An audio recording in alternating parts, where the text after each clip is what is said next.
Welcome back. You've done a great job so far. You've written a ton of queries that have helped make Charlie Calligrapher's life less stressful and helped Cinderella plan better parties. Now we are going to take it to the next level. You may have noticed that all of our queries up to this point have pulled all of their data from one table. But what if Cinderella wants information in one report that comes from different tables?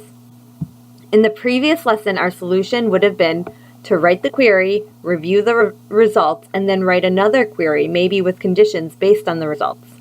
But what if you didn't want to write separate queries based on the results you obtained? What if you wanted to do it all in one query? Today we are going to talk about how we can bring multiple tables together through something we call joining. After today's lesson, you will be able to write a SQL query to get data out of the database. You will also see how the data will appear after it is extracted from the database.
After today's lesson, you will be able to write a SQL query to get data out of the database.